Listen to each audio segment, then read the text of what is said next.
कि जिस दिन प्रभु यीशु की मृत्यु हुई थी उस दिन को हम गुड फ्राइडे क्यों कहते हैं, अच्छा शुक्रवार क्यों कहते हैं? किसी की मृत्यु का दिन अच्छा नहीं होता है, दुख का कारण बनता है।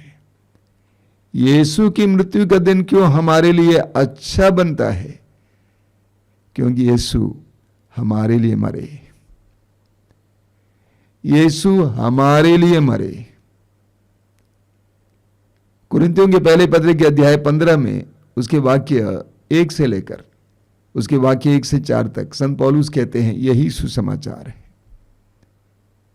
कि यीशु हमारे लिए मरे। हमने कसूर किया, यीशु ने सजा अपने ऊपर ले लिया कि यीशु समाचार नहीं है। यही आज का विषय है। यीशु हमारे लिए मरे, हमारे अपराधों के लिए दंड भोगे। कई साल पहले एक वचन मेरे मन में बराबर आया करता था और वो है यूहन्ना अध्याय 10 वाक्य 10।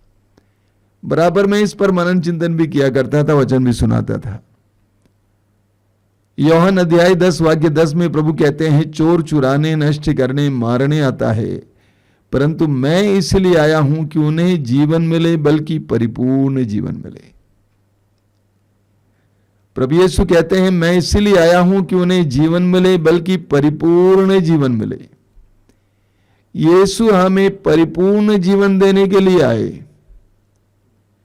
लेकिन परिपूर्ण जीवन देने के लिए जो प्रक्रिया थी वो प्रक्रिया सरल नहीं थी, वो प्रक्रिया बहुत दर्दनाक थी, वो प्रक्रिया बहुत कठोर थी, बहुत कठिन थी। और इसको हमने आज मनाया। हमें जीवन देने की प्रक्रिया फिलिपियों के पत्र के अध्याय 2 में उसके वाक्य 7 से 9 तक संत पौलुस उस प्रक्रिया के बारे में बताते हैं। पौलुस कहते हैं उन्होंने मनुष्य का रूप धारण करने के बाद मरण तक, मृत्यु तक, हाँ क्रूस पर मरण तक आज्ञाकारी बनकर अपने को और भी दीन बना लिया। इसलिए ईश्वर ने उन्हें महान बनाया और उनको वह नाम प्रदान किया जो सब नामों में श्रेष्ठ है। यह प्रक्रिया है। वो दास बने, मनुष्य बने और ईश्वर के प्रति इतने आज्ञाकारी बने कि मृत्यु को स्वीकार किया, वो भी एक शर्मनाक लज्जाजनक क्रूस की मृत्यु को स्वीकार किया। इसलिए ईश्वर ने उन्हें महान बनाया, जीवन का दाता बनाया, जीवन का स्रोत बनाया। यूहन्ना के सुसमाचार के अध्याय 12 उसके वाक्य 24 में हम पढ़ते हैं, प्रभु यीशु कहते हैं जब तक गेहूं का दाना मिट्टी में गिरकर मर नहीं जाता है तब तक वो अकेला ही रह जाता है। जब तक गेहूं का दाना मिट्टी में गिरकर मर नहीं जाता है तब तक वो अकेला ही रहता है, लेकिन जब वो मिट्टी में गिरकर मर जाता है तो वो बहुत फल उत्पन्न करता है।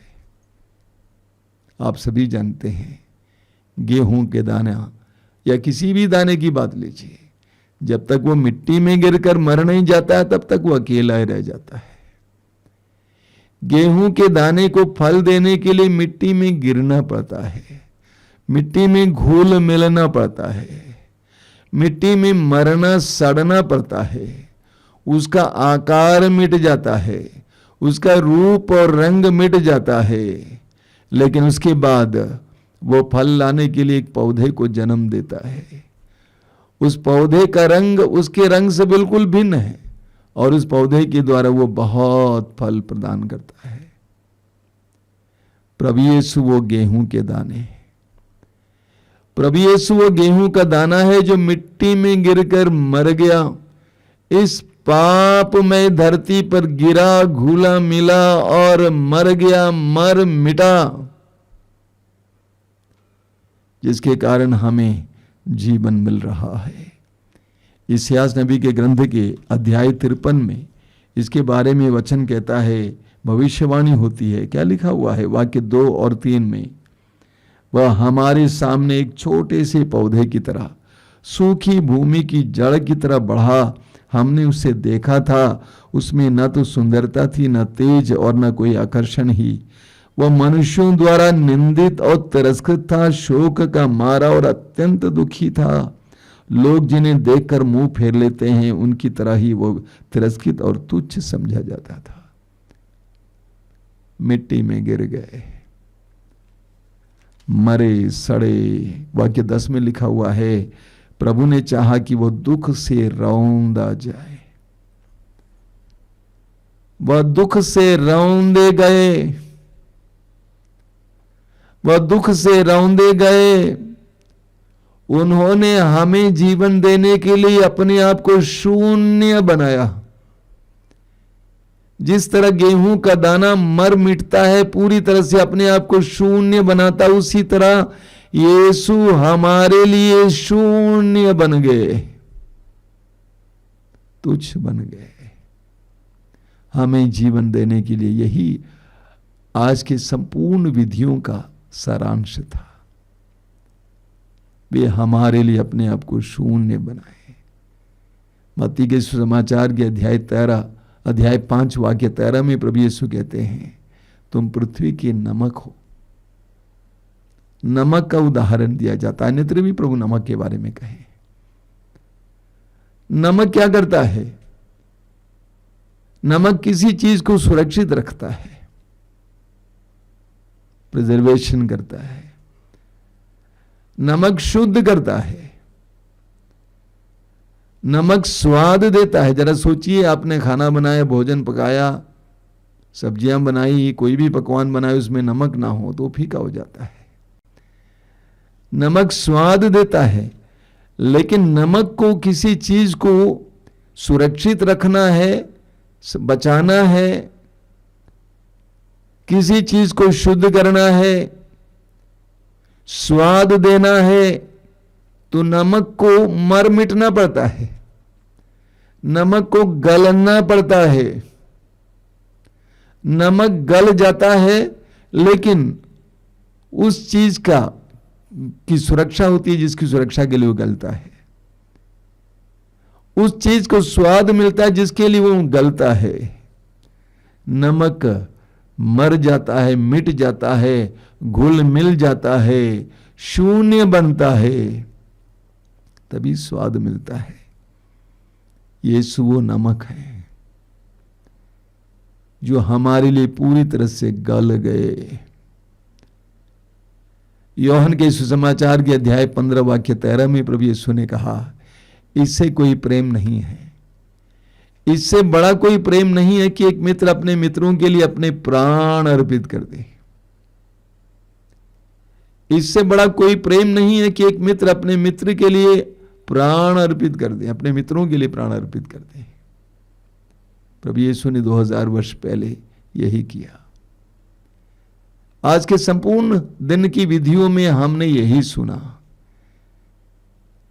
यीशु ने हमें प्राण देने के लिए, हमें जीवन देने के लिए अपने आप को अर्पित किया,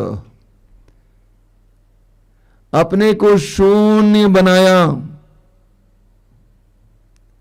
यूहन्ना के समाचार के अध्याय 3 वाक्य 16 में पढ़ते हैं, ईश्वर ने संसार से इतना प्यार किया कि उसने उसके लिए अपने इकलौते पुत्र को अर्पित किया, जिससे जो भी उसमें विश्वास करें उसका सर्वनाश ना हो, बल्कि उससे अनंत जीवन मिले। ईश्वर ने यीशु को अर्पित किया। वे स्वयं अपने आप को अर्पित किए हमारे लिए। यूहन्ना के समाचार के अध्याय 10 में प्रभु कहते हैं, मैं स्वयं अपनी भेड़ों के लिए अपने प्राण अर्पित करता हूं। आज इस पुण्य शुक्रवार के दिन हम प्रभु के इस महान प्रेम पर मनन करें और उस महान प्रेम से ऊर्जा प्राप्त करें। हम इस पर चिंतन करें कि यीशु हमारे लिए मरे।